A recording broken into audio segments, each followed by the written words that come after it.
Bismillahirrahmanirrahim. Assalamualaikum warahmatullahi wabarakatuh. Alhamdulillahilladzi arsala rasulahu bil huda wa dinil haq liyuzhirahu 'alad dini kullihi wa kafa billahi syahida. Asyhadu an la ilaha illallah wahdahu la syarikalah wa asyhadu anna Muhammadan abduhu wa rasuluh la nabiyya ba'da. Allahumma shalli ala Muhammad wa ala ali Muhammad, amma ba'du. Para sahabat pencinta amal soleh yang dimuliakan Allah Subhanahu wa Ta'ala, salah satu kewajiban seorang Muslim adalah senantiasa berdoa kepada Allah Subhanahu wa Ta'ala agar dapat dikabulkan keinginannya. Namun, ada waktu-waktu terbaik yang dapat dilakukan seorang hamba saat memanjatkan doa. Salah satunya ketika bersujud. Doa merupakan bagian yang paling mendasar dalam beribadah. Dalam hadis disebutkan bahwa Rasulullah Shallallahu Alaihi Wasallam bersabda, doa adalah sesuatu yang mendasar dalam ibadah. Seorang Muslim hendaknya selalu meminta kepadanya. Siapa yang tidak meminta kepada Allah, Allah akan marah kepadanya. Dalam surat Ghafir ayat 60, Allah Subhanahu wa Ta'ala berfirman, berdoalah kepadaku, niscaya akan aku perkenankan bagimu. Sesungguhnya orang-orang yang sombong tidak mau menyembahku akan masuk neraka jahanam dalam keadaan hina dina. Dalam keadaan sujud merupakan saat yang paling dekat antara hamba dengan Allah Subhanahu wa Ta'ala. Namun sayangnya, sebagian Muslim ada yang terburu-buru ketika bersujud dan meninggalkan berdoa pada saat itu. Padahal Rasulullah Shallallahu Alaihi Wasallam bersabda, ketahuilah, aku dilarang membaca Al-Quran dalam keadaan ruku atau sujud. Adapun ruku maka agungkanlah Rabb Azza wa Jalla, sedangkan sujud maka berusahalah bersungguh-sungguh dalam doa sehingga layak dikabulkan untukmu.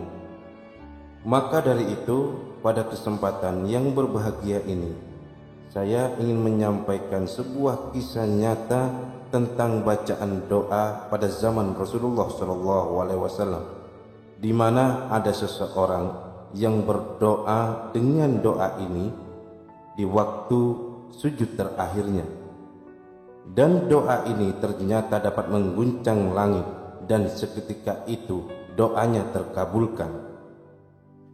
Dinukil dari kitab Al-Mustaqizin Billah Ibnu Baskwal dari sahabat Anas bin Malik berkata, ada seseorang dari sahabat Rasulullah Shallallahu Alaihi Wasallam dari kaum Ansor yang bernama Abu Mu'allaq. Abu Mu'allaq ini adalah seorang pedagang. Dia berdagang dengan hartanya sendiri dan juga dengan hartanya orang lain. Dia berdagang di berbagai daerah dan dia adalah seorang ahli ibadah yang wira'i atau menjaga diri dari hal-hal yang dilarang.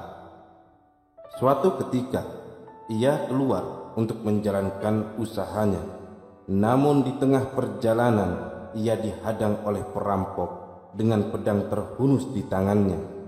Perampok itu berkata kepadanya, tinggalkan seluruh yang engkau miliki di tempat ini, karena saya akan membunuhmu. Abu Mu'allaq berkata, kau rupanya hanya menginginkan nyawaku. Tidakkah cukup bila harta ini jadi milikmu? Perampok itu menjawab, adapun harta ini, maka ia telah menjadi milikku, dan saya tidak menginginkan yang lain kecuali kematianmu. Abu Mu'allaq berkata, baiklah, tapi saya minta syarat kepadamu. Apa syaratnya? Kata perampok tersebut. Abu Mu'allaq menjawab, biarkan saya sholat 4 rakaat terlebih dahulu. Perampok itu menjawab, sholatlah sesukamu. Abu Mu'allaq kemudian berwudu, lalu melaksanakan sholat 4 rakaat penuh kekhusyuan. Pada sujud terakhirnya, ia kemudian berdoa. Doa tersebut diucapkan sebanyak 3 kali. Tatkala doanya yang ketiga kalinya, tiba-tiba datang seorang kesatria berkuda dengan sebilah tombak di tangannya muncul, dan ketika melihat sang perampok, dia segera menyerang perampok tersebut hingga membunuhnya.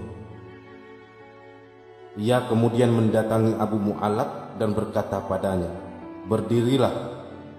Mendengar perintah tersebut, Abu Mu'allaq tersentak kaget lalu berkata, "Demi ayah dan ibuku, siapakah Anda?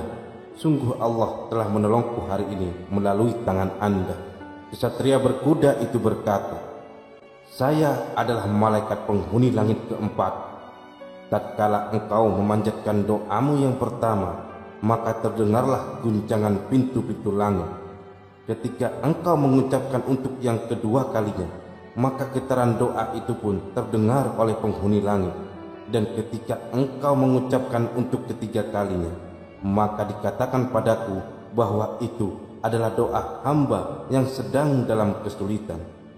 Saya lalu memohon kepada Allah agar menyerahkan tugas membunuh perampok itu kepadaku." Dan berikut ini adalah bacaan doa yang dibaca oleh Abu Mu'allaq tersebut. "Ya Wadud, ya Zal Arsyil Majid, ya Fa'al lima yurid, as'aluka bi'izzakal ladzi la yuram, wa bimulkikal ladzi yudam, wa binurikal ladzi mala arkana arsyik, an takfiyani syarra hadallis, ya Mugith, agithni ya Mugith, agithni ya Mugith, agithni." Artinya, wahai Tuhan yang maha mencintai, Tuhan pemilik singgasana yang agung, Tuhan yang melakukan apa saja yang Dia kehendaki, aku memohon dengan keagungan-Mu yang tidak dapat digapai manusia, dengan kerajaan-Mu yang amat luas, dan dengan cahaya-Mu yang menerangi seluruh tiang singgasana-Mu, agar Engkau menjauhkan aku dari kejahatan pencuri ini. Wahai Tuhan yang maha penolong, tolonglah aku. Wahai Tuhan yang maha penolong, tolonglah aku. Wahai Tuhan yang maha penolong, tolonglah aku. Anas bin Malik berkata, "Berbahagialah dan ketahuilah bahwa barang siapa melakukan wudhu dan sholat 4 rakaat, kemudian berdoa dengan doa tersebut, maka akan diijabah baginya, baik dia dalam keadaan kesulitan maupun tidak. Wallahu a'lam." Itulah bacaan doa yang dibaca oleh Abu Mu'allaq ketika sujud terakhirnya. Demikian apa yang dapat saya sampaikan. Semoga bermanfaat untuk kita semuanya. Jazakumullah khairan. Wassalamualaikum warahmatullahi wabarakatuh.